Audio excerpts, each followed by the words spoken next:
کہ آپ صلی اللہ علیہ وسلم نے فرمایا کہ مجھے تم میں سے 2 آدمیوں کے برابر بخار ہوتا ہے.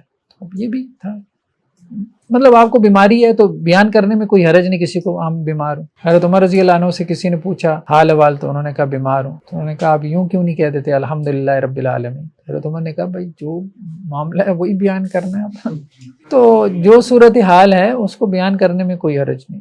ایک اور روایت ہے کہ حضرت عائشہ رضی اللہ عنہ نے کہا کہ میرے سر میں بڑا درد ہے.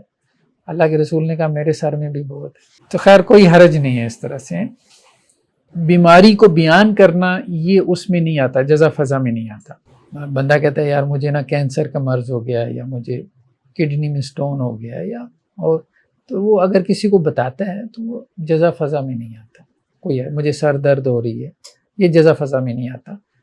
ٹھیک ہے، آزمائش کے قابل نہیں، اللہ تعالیٰ سے اپنی بیماریاں پریشان ہو جاتے ہیں برداشت نہیں. اللہ سے تو عافیت ہی مانگنی چاہیے، اللہ سے تو آزمائش نہیں مانگنی، بالکل بھی نہیں مانگنی. اور اللہ سے دعا بھی یہی کرنی ہے کہ اللہ آزمائشوں کو ٹالتے رہے. لیکن ہم یہ کہہ رہے ہیں گلا شکوہ نہیں کہ ہاں گلا شکوہ نہیں کرنا، اور ذہن میں ایک کونے خدرے میں یہ رکھنا ہے کہ یہ یار چلنا ہے، ایسے ہی چلنا ہے.